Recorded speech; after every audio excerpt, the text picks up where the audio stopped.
अक्सर हम लेडीज़ों का जो दिनचर्या होता है ना, वो लगभग सेम ही होता है। कुछ लोगों का थोड़ा डिफरेंट होता है और ख़ैर कुछ लोगों का और भी ज़्यादा डिफरेंट होता है। जो वर्किंग वुमेन होती हैं, उन लोगों का थोड़ा-सा डिफरेंट होता है। लेकिन फिर वही, कितना भी आप डिफरेंट हो लेकिन घर का जो काम है ना वो करना ही पड़ता है। अभी तो बच्चों की छुट्टी हो रखी है, इसीलिए सबसे पहले जो काम होता है ना, घर में झाड़ू पोछा करने के बाद मैं नहा करके सीधे पूजा कर लेती हूँ। क्योंकि अभी ना बहुत मतलब ऐसे अकबक वाला नहीं रहता है, नहीं तो बच्चों की स्कूल होती है ना, तो सबसे पहले होता है कि चलो पहले उनका टिफ़िन वगैरह तैयार करूँ। और हस्बैंड जी को भी ना ऑफिस ना 10 बजे तक निकलते हैं, तो वो आराम से फिर उसके बाद मेरा काम होता है। तो मैं पूजा करने के बाद सीधे आ जाती हूँ किचन में। चाय हो गया था इनका, मैं तो पूजा करने लग गई थी, तो मैं बना दी थी और ये पी लिए थे। तो मैं बोली कि चलो अब लग जाती हूँ, झटपट से मैं सब्ज़ी बनाती हूँ। तो आलू और सेम का जो सब्ज़ी होता है ना, वो सरसों के मसाला में दे के बना रही हूँ, जो कि बहुत ज़्यादा टेस्टी होता है और बहुत झटपट से बन जाता है। तो वही मैं बोली, ऐसे होता है ना, बच्चों के स्कूल रहती थी ना, तो पहले ना रात में ही सारी तैयारियाँ कर लेनी होती है कि सुबह उठूँगी तो मुझे सारा काम ईज़ी हो जाएगा। यहाँ पे ये चाय पी लिए थे और मेरी चाय ना सुबह का या फिर कभी भी मैं चाय ना इससे ज़्यादा पी ही नहीं पाती हूँ। इससे ज़्यादा अगर चाय रहेगा ना तो वो बच ही जाता है। तो मैंने ना फिर गर्म पानी पिया और थोड़ा चाय पी। उसके बाद बेटे का ना यहाँ पे ट्यूशन का होमवर्क था, जो कि मैम ना कुछ तमिल में लिखी हुई थी, मुझे आइडिया नहीं था वो क्या लिखी हैं। लेकिन वो बोल रहा था, मम्मा मैं लिखूं कैसे, मुझे लिखने ही नहीं आ रहा है।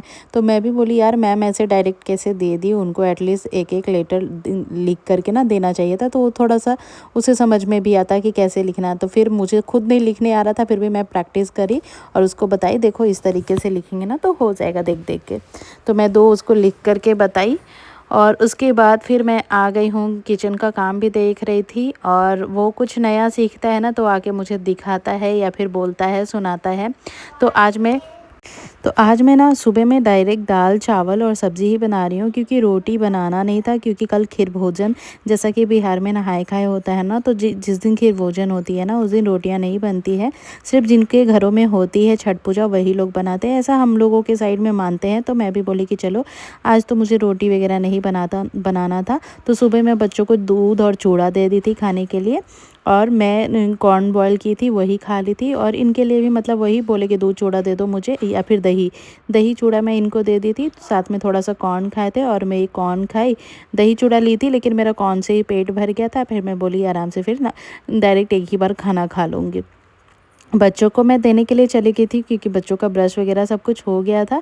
और आज मैं जो सुंदर सी साड़ी पहनी हूँ ना, आप सब ज़रूर बताइएगा कैसा लग रहा है यार। सच में बता रही हूँ, मीशो की ये साड़ी है और इतनी हल्की और इतनी कंफर्टेबल ये साड़ी है ना, कि मुझे काम करते हुए भी ना ऐसे इरिटेशन सा नहीं हो रहा है। क्योंकि मैं जब भी साड़ी पहनती हूँ ना, मुझसे काम ही नहीं होता है। लेकिन इसे पहनने के बाद ना ऐसा लग ही नहीं रहा है ना कि मैं साड़ी कोई मतलब ऐसे पहनी हूँ। क्योंकि साड़ी पहनो ना तो ऐसे भी एक काम नहीं होता है। और ये साड़ी इतनी हल्की थी कि मुझे फ़ील ही नहीं हो रहा था कि मैंने साड़ी पहना है। और जो मैंने ब्लाउज़ भी पहना है ना, वो भी रेडीमेड ब्लाउज़ है, वो भी मैंने मीशो से ही मंगाया है। क्योंकि इसकी जो ब्लाउज़ है ना, वो ग्रीन कलर में थी, जो मैं स्टिच नहीं कराई हूँ अभी। यहाँ पे इनका टिफ़िन भी तैयार हो गया था। मैंने ड्राई वाली आलू और सेम की सब्ज़ी बनाई है, इनका नाश्ता भी लग गया है, दही चूड़ा और साथ में गुड़। यहाँ पे मैंने आज इनके टिफ़िन के लिए भी चावल ही पैक कर रही हूँ, ज़्यादातर ऐसे रोटी वगैरह ही बना करके देती हूँ। तो आज मैं बोली कि चलो सिंपल खाना है। और साथ में मैंने शाम को खाने के लिए कॉर्न भी दे दिया था, तो ये बोले मुझे सिर्फ दही और चूड़ा दो, मैं वही खाऊंगा। तो हम दोनों बैठ करके साथ में नाश्ता किए। फिर इनके ऑफिस का टाइम हो गया था, ये निकल गए। और घर में ना जितना भी काम कर लो, अगर जिस दिन बच्चे घर में होते हैं ना यार, सच बता रही हूँ, कितना भी काम कर लो, कुछ भी कर लो, फिर से लगता है ना घर में कुछ काम ही नहीं हुआ है। घर वही फिर उथल पुथल सी लगने लगती है। लेकिन क्या करें, जब तक बच्चे घर में रहते हैं ना, उनकी मस्ती तो चलेगी ही चलेगी, चाहे हम कितनी भी साफ़ सफाई कर लें। जबकि सुबह ना मैं पूरा अच्छे से सेट करके झाड़ू पोछा करके तब मैं नहाने गई थी। लेकिन घर में ऐसा लग ही नहीं रहा है कि मैंने पोछा वगैरह कुछ भी लगाया है। फिर मैं बोली कि जाने दो, बच्चे जब मस्ती जितना करना है कर लेने दो, यही तो 4-5 दिन उनको छुट्टी है, तो आराम से एंजॉय करेंगे। यहाँ पे जो भी बर्तन वगैरह था उसको मैंने खाली किया और लगे हाथ फिर मैं अभी किचन को भी साफ़ करूँगी।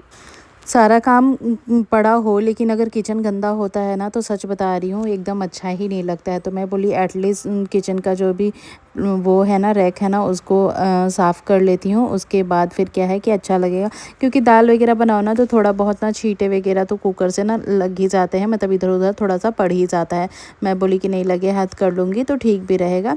और वैसे मैं साड़ी पहनी थी ना, तो सच बता रही हूँ मुझे बर्तन धोने का मन बिल्कुल भी नहीं हो रहा था। मैं सोची बाद में धो लूँगी, फिर मैं बोली यार बर्तन रह तो फिर और ज़्यादा आलस लगने लगेगा। चलो इसे भी मैं धो ही लेती हूँ, सारे काम हो ही गए थे तो इसे भी मैं धो ही लेती हूँ। और यहाँ पे 4 मैंने साड़ी मंगाई हुई थी, जैसे कि मैंने बताया ये जो मैं फर्स्ट साड़ी पहनी हूँ वो भी बहुत ज़्यादा सुंदर है। मैंने अलग से रील भी अपलोड कर दिया है, तो यहाँ पे मैं बस दिखाने के लिए उसके बाद मैंने क्या किया, यहाँ पे शूट वगैरह करना रहता है, फिर मैं वही सारा कुछ की।